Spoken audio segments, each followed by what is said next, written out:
मुसाफिर हमको भी साथ ले ले रे, हमको भी साथ ले ले, हम रह गए अकेले।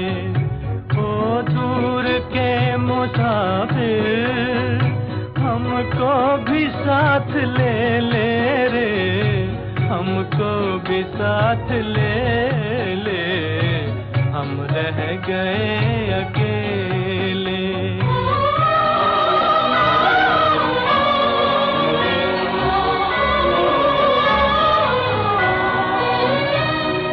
तूने वो दे दिया गम, बेमौत मर गए हम। दिल उठ गया जहां से, ले चल हमें यहाँ से, ले चल हमें यहाँ से। किस काम की ये दुनिया जो जिंदगी से खेले रे, हमको भी साथ ले ले, हम रह गए अकेले।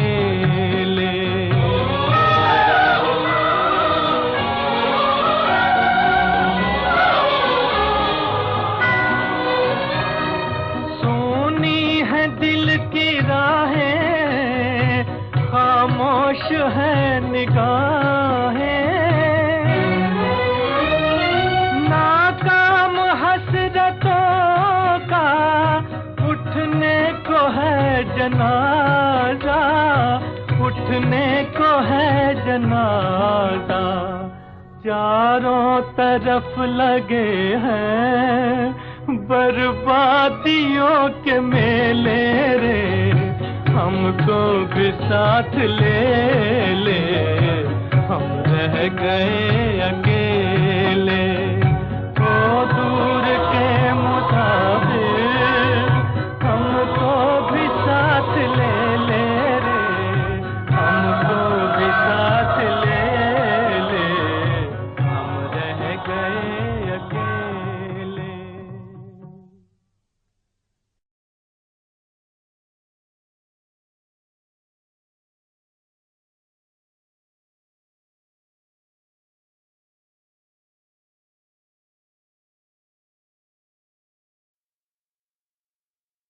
ओम शांति। मुरली की तारीख है 14/6/2021। हम सब अभी मुरली में गीत सुन रहे थे, ओ दूर के मुसाफिर हमको भी साथ ले ले।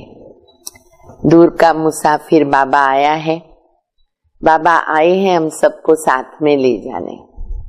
लेकिन बाबा कैसे ले जाएंगे, कब ले जाएंगे? जब तक बाबा कहते बेहद का वैराग्य इस पुरानी दुनिया से तुम बच्चों को नहीं आया, तो मैं तुमको साथ कैसे ले जाऊंगा? और जब तक तुम पतित से पावन नहीं बने, तब तक भी मैं नहीं ले जा सकता हूँ। तो हमें ये देखना है कि प्रैक्टिकल में मुझे बेहद का वैराग्य कितना आया है, कहाँ कहाँ मेरी बुद्धि अटकी हुई है, और फिर बाबा की याद कहाँ तक है, आत्मा शुद्ध पावन कहाँ तक बनी है, जो मैं बाबा के साथ घर चलूं। चलना तो हमको बाबा के साथ है। और बाबा ने एक आज बहुत अच्छी ये भी बात बताई है। बाबा कहते, बच्चे बाबा ने जो ये यज्ञ स्थापन किया, जब से लेकर के यज्ञ स्थापन किया है, विघ्न पड़ते हैं और अंत तक पड़ते ही रहेंगे। ये तो हम सब देखते भी हैं, अनुभवी भी हैं, जानते भी हैं। तो बाबा कहते जबकि भगवान तो सर्वशक्तिमान है, फिर भी ये संकल्प रहता भाई ये विघ्न क्यों पड़ते, जबकि बाबा खुद ये कार्य कर रहे। तो बाबा ने बड़ा रमणीक जवाब दिया है। बाबा कहते रावण है ना, भगवान से भी तीखा है। आधा कल्प से राज्य कर रहा है, अब उसका राज्य छीना जा रहा है ना, तो इतना बड़ा राज्य उसका छीना जाएगा तो उसको सहन कैसे होगा? तो विघ्न तो वो डालेगा ही डालेगा।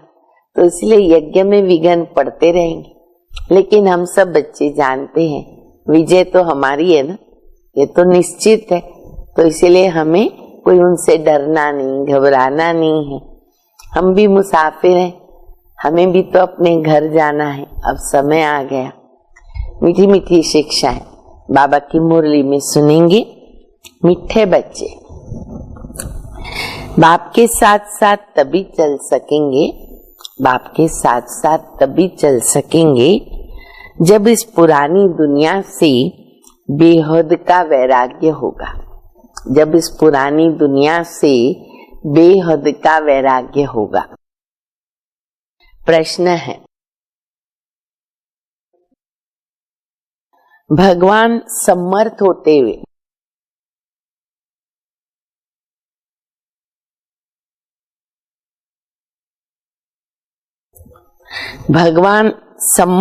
हुए भी उसके रचे हुए यज्ञ में विघ्न क्यों पड़ते हैं? भगवान तो समर्थ है, सर्वसमर्थ है, सर्वशक्तिमान है, फिर उसके रचे हुए यज्ञ में विघ्न क्यों पड़ते? उत्तर है, क्योंकि रावण भगवान से भी तीखा है ना? तीखा कि नहीं है? बाबा कहते रावण भी तो मेरे जैसी तुलना करते हैं ना, मैं भी आधा कल्प का राज्य लेता हूँ, बराबर से आधा कल्प राज्य करता है, हिस्सा बराबर लेता है। क्योंकि रावण भगवान से भी तीखा है। जब उसका राज्य छीना जाएगा तो विघ्न तो वो डालेगा ही। शुरू से लेकर ड्रामा अनुसार इस यज्ञ में विघ्न पड़ते ही आए हैं और पढ़ने भी है। ये ड्रामा में नोंद है। हम पतित दुनिया से पावन दुनिया में ट्रांसफर हो रहे, तो जरूर पतित मनुष्य जो हैं वो विघ्न तो डालेंगे ना, क्योंकि वो चाहते ही नहीं कि हम पावन बने। वो पतित है, आसुरी संस्कार वाले हैं, तो विघ्न तो पड़ेगा। गीत बजा है, ओ दूर के मुसाफिर हमको भी साथ ले ले। ओम शांति। मीठे मीठे रुहानी बच्चों ने गीत की लाइन सुनी। आपने तो पूरा ही गीत सुन लिया। बाबा कहते गीत की लाइन सुनी। साकार में बाबा जब मुरली चलाते थे और गीत बजता था तो कभी पूरा गीत बजता था, कभी आधा बजता था, कभी 2 ही लाइन बजती थी। फिर बाबा से इशारा देते तो वो गीत बंद कर देते। तो बाबा कहते बच्चों ने गीत की लाइन सुनी। जैसे वेद शास्त्र आदि भक्ति मार्ग का रास्ता बताते हैं, वैसे गीत भी तो थोड़ा रास्ता बताते ना। वह तो कुछ समझते नहीं है। शास्त्रों की कथाएं आदि सुनना वो तो जैसे कनरस है, भक्ति मार्ग में तो वही चलता है। अब बच्चे जानते हैं दूर देश का मुसाफिर किसको कहा जाता? सबसे नंबर 1 दूर देश का मुसाफिर बाबा है। आत्मा जानती है कि हम भी दूर के मुसाफिर हैं और हमारा घर किधर है? बहुत दूर दूर दूर, शांति धाम। अब मनुष्य इन बातों को नहीं समझे, गोया कुछ भी नहीं समझे। बाबा को न जानने से सृष्टि चक्र को तो कोई जान ही नहीं सकता। ये आत्मा समझती है कि शिव बाबा कहते मैं टेम्पररी जीवात्मा बनता हूं। देखो बाबा क्या कहते, मैं टेम्पररी जीवात्मा बनता हूं और तुम स्थायी जीवात्मा। मैं सिर्फ संगम पर टेम्पररी जीवात्मा बनता हूं, अर्थात बाबा को शरीर में आना पड़ता है, मुख का आधार लेना पड़ता है ज्ञान सुनाने के लिए। इसीलिए बाबा कहते कि मैं टेम्पररी जीवात्मा बनता हूं संगम पर, वो भी तुम्हारे माफक नहीं बनता हूं, माता के गर्भ से जन्म लेना नहीं। मैं इस जीव में प्रवेश करता हूं, क्यों? अपना परिचय देने के लिए। नहीं तो तुमको परिचय कैसे मिलेगा? बाप ने समझाया है, रूहानी बाप एक है, जिसको शिव बाबा भगवान कहते। अब दूसरा तो कोई जानता नहीं। इसमें पवित्रता का भी बंधन है। विघ्न ज्यादा कहाँ से शुरू होते हैं? पवित्रता के कारण। बड़े ते बड़ा बंधन है अपने को आत्मा समझना। जिस दूर के मुसाफिर पतित पावन को भक्ति मार्ग में याद करते हैं, वो रूहानी बाप समझाते हैं, मैं सबको ले चलूंगा। किसी को बाबा कहते छोड़ूंगा नहीं, क्योंकि मेरा काम ही है सबको ले जाना। किसको भी छोड़ के नहीं जाऊंगा, वापिस तो सबको जाना है। एक भी आत्मा नहीं रहेगी जो अपने घर नहीं जाए। नहीं, सबको पहले घर जाना है, फिर अपने समय पर सबको धीरे धीरे नीचे उतरना होगा। प्रलय भी तो नहीं होनी। बड़े ढंग से, युक्ति से ड्रामा बड़ा अच्छा बना हुआ है। युक्ति युक्त आत्माएं ऊपर जाती हैं, फिर आती हैं। जलमय दुनिया नहीं होती, प्रलय नहीं होती। ये भगवान की जादूगरी। भारत खंड तो रहता है, भारत खंड का कभी विनाश नहीं होता। सतयुग आदि में सिर्फ भारत खंड ही रहता है। कल्प के संगम पर जब बाप आते हैं तो देवी देवता धर्म स्थापन करना होता है और बाकी सब धर्म अविनाश हो जाएंगे। तुम भी देवी देवता धर्म स्थापन करने में मदद कर रहे हो। तो गीत सुना, फिर बाबा गीत को याद करते। गीत सुना, क्या था गीत में? कहती बाबा हमको साथ ले चलो, हम रह गए अकेले, हमको साथ ले चलो। इस दुनिया में तो दुख है, अशांति है। बाबा कहते मेरे साथ में कोई चल न सके जब तक, मेरे साथ में कोई चल न सके जब तक पुरानी दुनिया से वैराग्य न आए। Underline, noted point.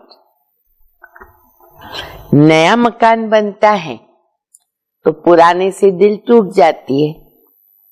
तुम भी जानते हो कि ये पुरानी दुनिया खत्म होनी है, अब नई दुनिया में चलना है। जब तक सतो प्रधान नहीं बने तब तक सतो प्रधान देवी देवता भी बन नहीं सकते।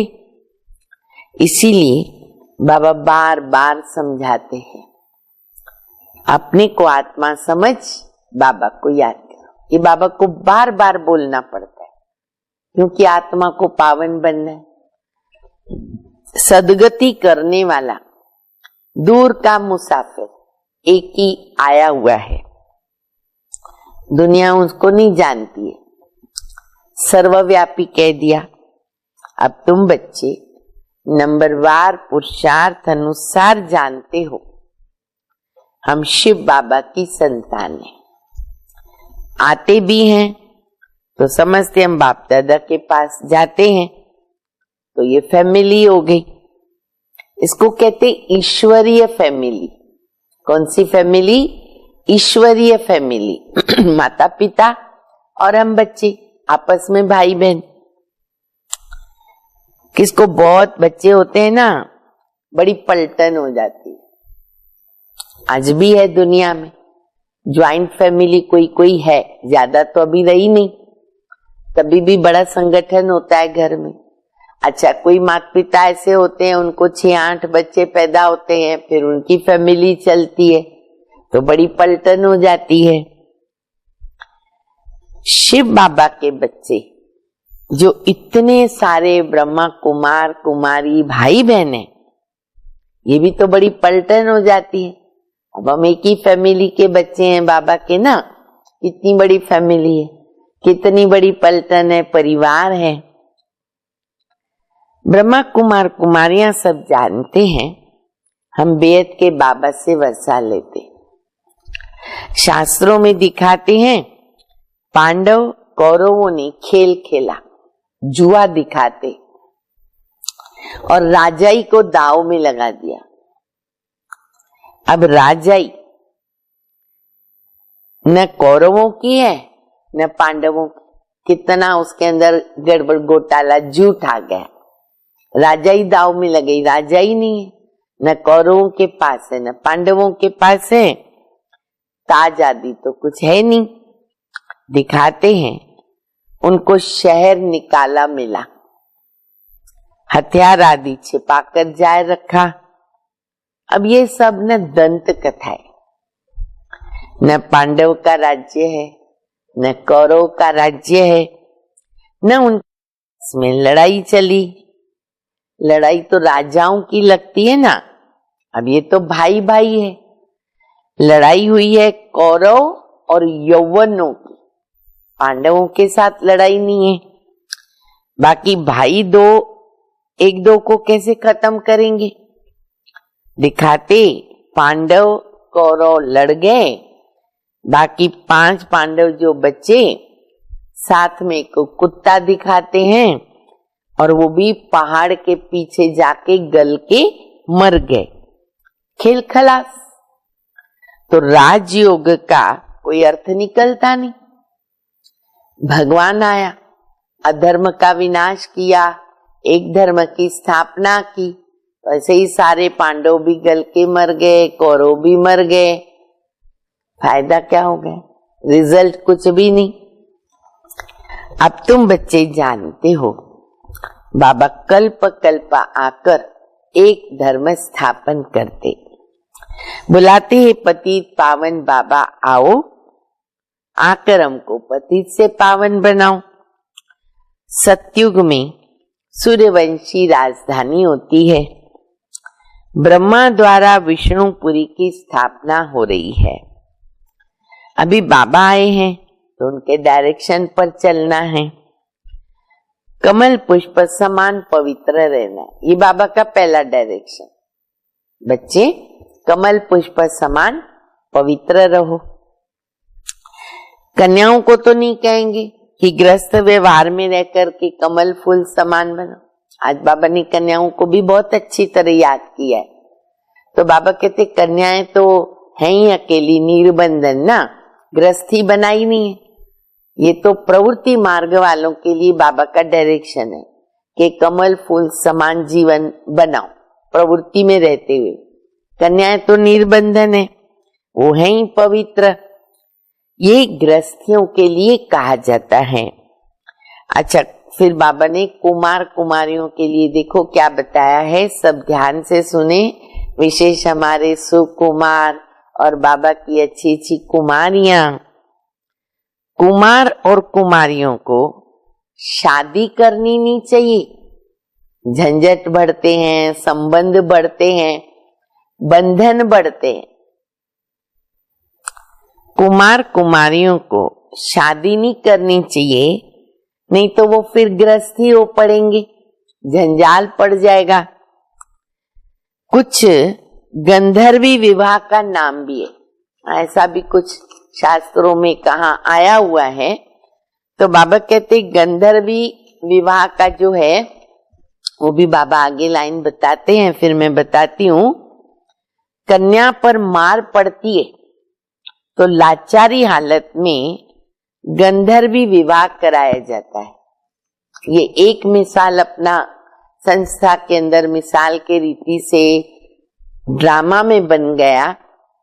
शुक्ला बेन दिल्ली हरिनगर सेवा केंद्र के आदि रत्न बहुत पुराने हैं, साकार बाबा के समय के, और उनका गंधर्वी विवाह हुआ सुंदरलाल भाई के साथ, जो अभी कुछ दिन पहले ही उन्होंने शरीर छोड़ा, क्योंकि शुक्ला बहन को बहुत बंधन था। बंधन से छुड़ाने के लिए श्रीमत पर उन्होंने गंधर्वी विवाह किया, लेकिन रहे अलग ही।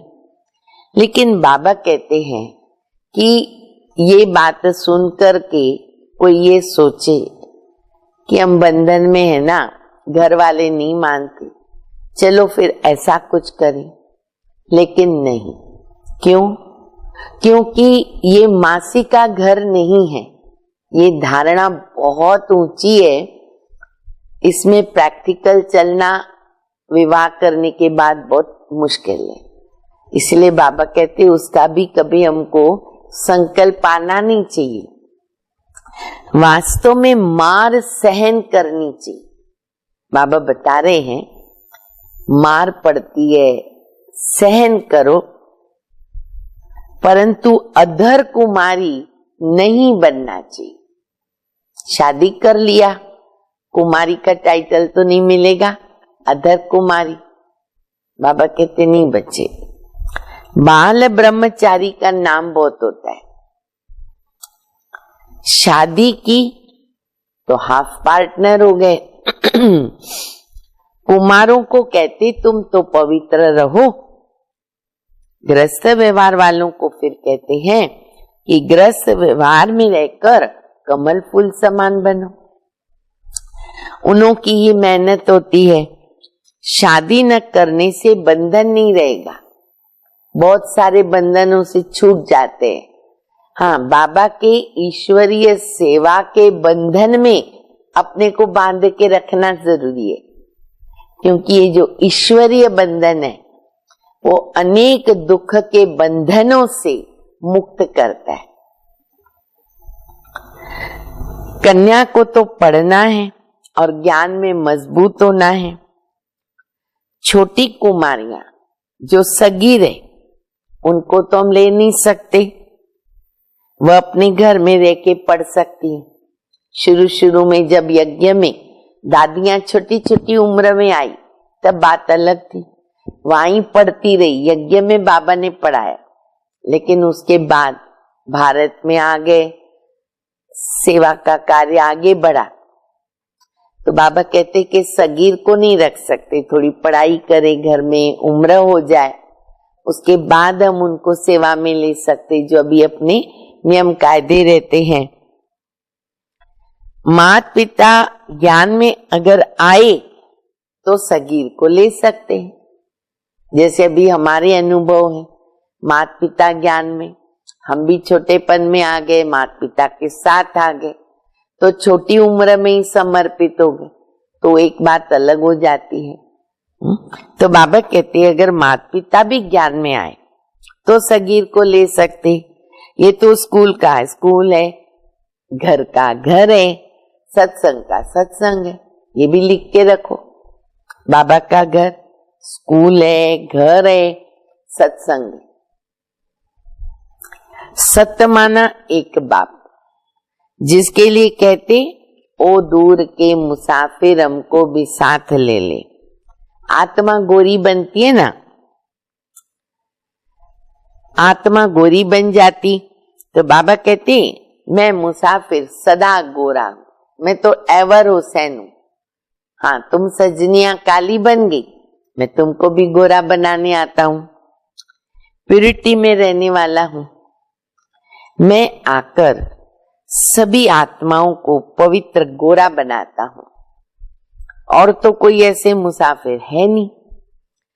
तो बाप समझाते मैं आया हूं रावण के राज्य में, ये शरीर भी तो पराया है।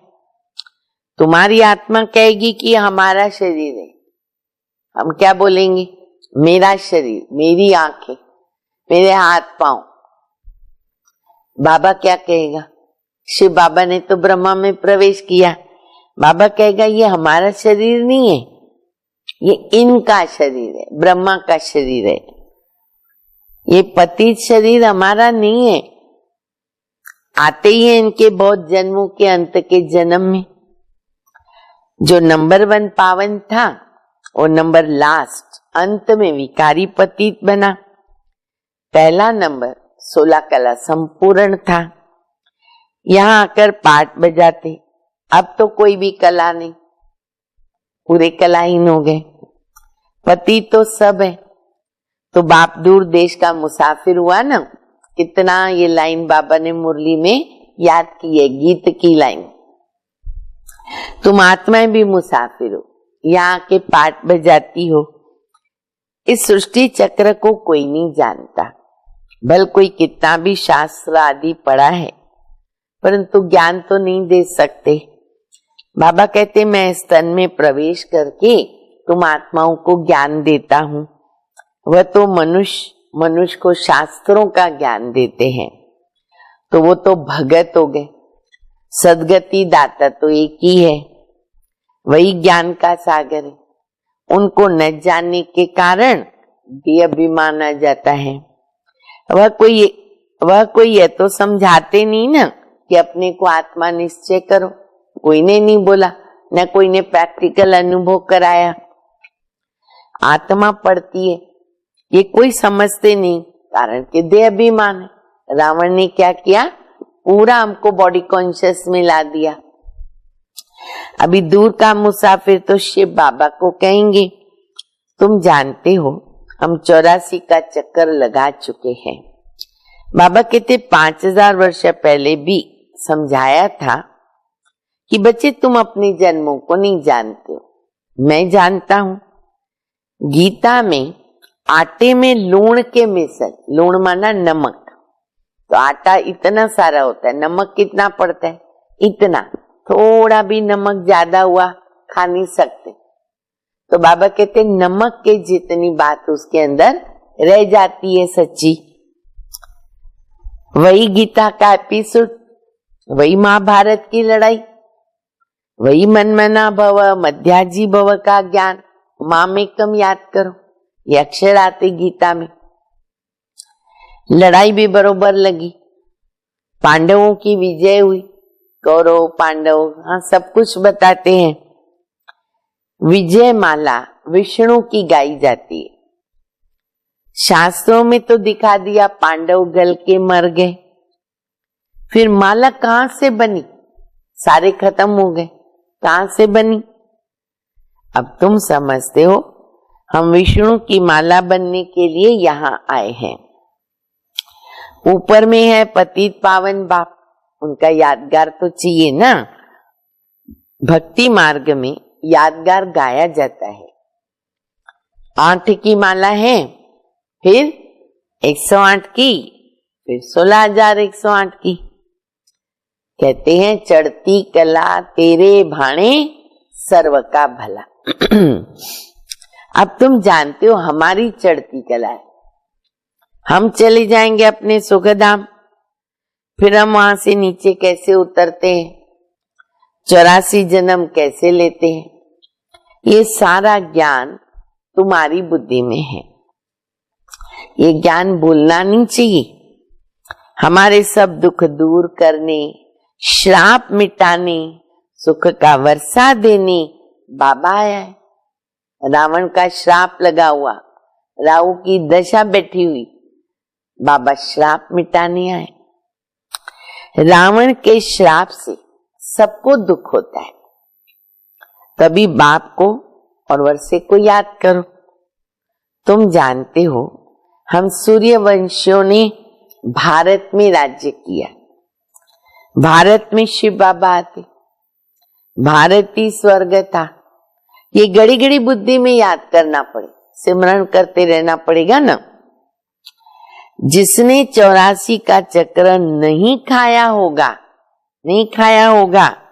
न वो धारण करेंगे न दूसरों को कराएंगे। अब अपनी कसौटी खुद करो, तो वो दूसरों को भी नहीं कराएंगे। उसके लिए समझा जाएगा कि इसने 84 जन्म नहीं लिए, ये देरी से आए, स्वर्ग में नहीं आते। तो पहले पहले जाना तो अच्छा है ना। नए मकान में पहले खुद रहते, फिर किराए पर चढ़ाते। नए में तो खुद को रहने की दिल करेगी, पुरुषार्थ करना है, 84 जन्म पूरे लेवे। फिर नहीं तो वो सेकंड हैंड हो गया। तो सतयुग है नई दुनिया, और त्रेता युग क्या है, सेकंड हैंड। इसलिए अगर राज्य करना है, आना है तो सतयुग में। तब बुद्धि में आता है कि हम नई दुनिया में जाएं, पुरुषार्थ करना है, प्रजा भी बनती जाएगी। तुमको मालूम पड़ता जाएगा कि माला में ना कौन कौन पिरो सकते, सब यहाँ क्लियर हो जाएगा। अगर किसको सीधा कहो तुम नहीं आओगे, तुम माला में आने के लायक नहीं हो, हार्ट फेल हो जाएंगे। इसलिए अभी किसको नहीं बोलते। इसलिए कहा जाता पुरुषार्थ करो, अपनी जांच करो, हमारा बुद्धियों कहाँ भटकता तो नहीं है, तुम्हारा शिव बाबा से कितना लव है। कहते भी हैं हम बाप दादा के पास जाते हैं, शिव बाबा से दादा के द्वारा वर्षा मिलता, तो ऐसे बाप के पास तो हम कई बार जाए, बार बार बाबा के पास जाए मधुबन में, परंतु गृहस्थ व्यवहार भी तो संभालना है, तो थोड़ी तो निभानी पड़ेगी। भल बहुत धनवान है परंतु उतनी फिर फुर्सत नहीं, पूरा निश्चय नहीं तो मास 2 मास के बाद आकर रिफ्रेश हो सकते, चाहे तो जा सकते। लेकिन बाबा कहते जिनके पास धन है उनके पास फिर समय नहीं है। तो जो बाबा कहते हैं ऐसे बाबा के बच्चे ना, उनको फिर कशिश होती है, घड़ी घड़ी बाबा के पास जाए। सुई पर जंक चढ़ी हुई होगी तो फिर चुंबक की तरफ खींचेगी नहीं। जिनका पूरा योग होगा ना उनको कशिश होती है और वो भागती, महीने महीने बाबा के पास जाते। जितनी कट उतरती जाएगी उतनी कशिश होगी। हम चुंबक से मिले, आत्मा जितनी पवित्र बनती जाएगी बाबा को मिलने की कशिश बढ़ती जाएगी। गीत है, चाहे मारो चाहे कुछ भी करो, हम कभी तुम्हारा दर नहीं छोड़ेंगे, यहाँ से निकलेंगे नहीं। तू प्यार करे या ठुकराए, हम हैं तेरे दीवानों में। ये एक गीत है, बहुत अच्छा है, परंतु अवस्था तो पिछाड़ी में होगी, कट निकली हुई होगी तो अवस्था हो जाएगी। बाबा कहते हे आत्माएं मन मना भव, रहो भल अपने गृहस्थ व्यवहार में। ऐसे नहीं कि आप भाग के आके बैठ जाओ, घड़ी घड़ी बाबा के पास आओ उसका मतलब आके बैठ जाओ।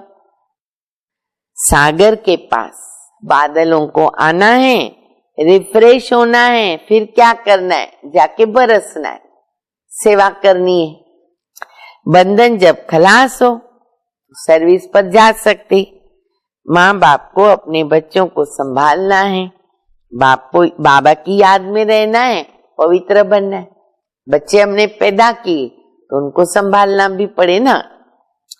बाप ने समझाया है अनेक प्रकार के विघ्न ज्ञान यज्ञ में पड़ते। कहते ईश्वर तो बहुत समर्थ है, क्यों विघ्न पड़ता है। कई बच्चों को भी संकल्प आता है, क्यों पड़ता है।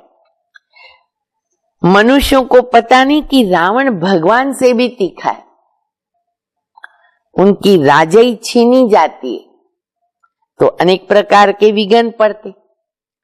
ड्रामा प्लान अनुसार फिर भी विघ्न पड़ेंगे। शुरुआत से लेकर पतितों के विघ्न पड़ते हैं। शास्त्रों में भी लिख दिया, कृष्ण को 16,108 रानियां थी, सर्प ने डसा। फिर राम के लिए क्या कहते, राम की सीता चुराई गई। अब रावण स्वर्ग में कहां से आएगा, झूठ बहुत है। कहते विकार के बिगर बच्चे कैसे पैदा होंगे, उनको पता ही नहीं। जो वर्षा लेने वाले होंगे वो आकर समझेंगे। तो उस ज्ञान यज्ञ में असुरों के विघ्न पड़ते, ऐसे भिन्न भिन्न प्रकार के संशय आते, विघ्न पड़ते। पतित को असुर कहेंगे, रावण संप्रदाय।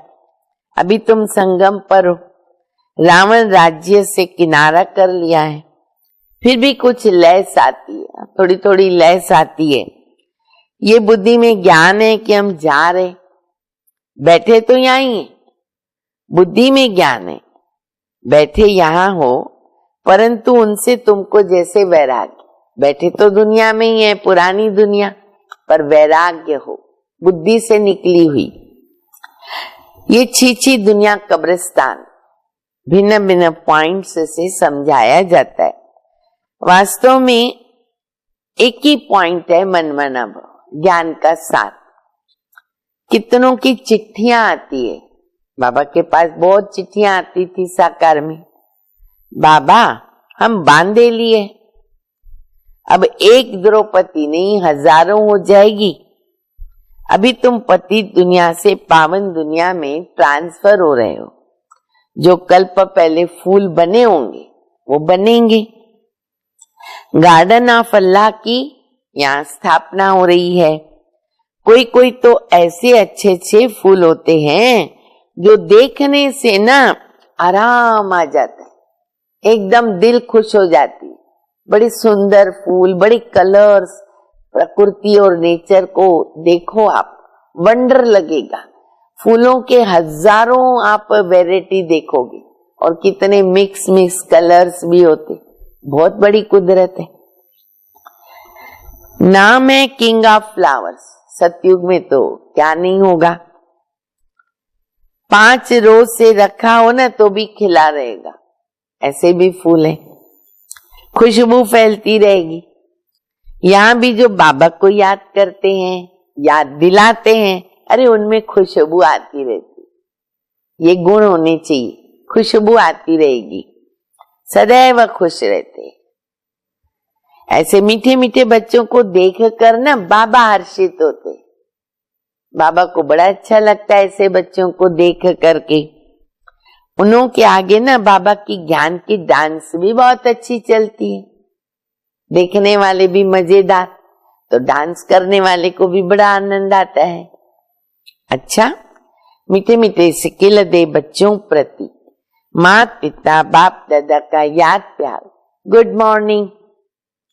रूहानी बाप की रूहानी बच्चों को नमस्ते। हम रूहानी बच्चों की रूहानी बाप को, माता पिता बाप दादा को याद प्यार, गुड मॉर्निंग और नमस्ते। धारणा के लिए मुख्य सार है, पहला ज्ञान और योग में मजबूत बनना है। अगर कोई बंधन है तो बंधनों में जानबूझ के मत फंसो। सॉरी, अगर कोई बंधन नहीं है तो जानबूझ के बंधन में मत फंसो। नहीं है तो अच्छी बात है, बाल ब्रह्मचारी होकर रहना। नोट करो, खास कुमार कुमारियां, अभी हमारी चढ़ती कला है। बाबा हमारे सब दुख दूर करने, श्राप मिटाने, वर्षा देने आए हैं। बाप और वर्षे को याद करके अपार खुशी में रहना है। जांच करनी कि हमारा बुद्धियों कहां भटकता तो नहीं है, वरदान है। स्वमान में स्थित रहकर देह अभिमान को समाप्त करने वाले सफलता मूर्त भव। जो बच्चे स्वमान में स्थित रहते हैं वो बाप के हर फरमान का सहज पालन कर सकते हैं।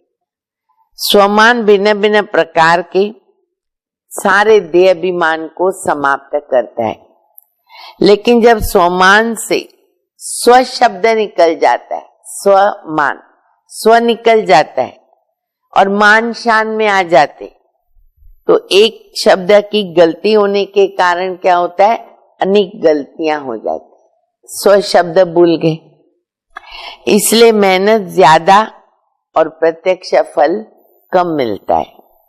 लेकिन सदा स्वमान में अगर हम स्थित रहें तो पुरुषार्थ सेवा में सहज सफलता मूर्त बन जाएंगे। स्वमान, स्व को जरूर याद रखें। स्लोगन है, तपस्या करनी है तो समय को बचाओ, बहाना नहीं दो। टाइम नहीं मिलता है, नहीं, जिनको तपस्या करनी है वो कैसे भी करके अपना समय एडजस्ट करेंगे। तो इसीलिए तपस्या करने के लिए कोई बहाना नहीं चलेगा, समय को एडजस्ट करके तपस्या को करना होगा। अच्छा, ओम शांति।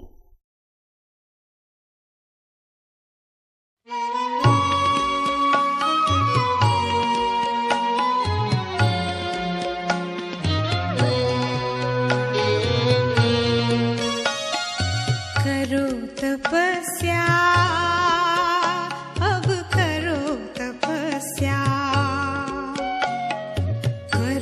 पर्वत पर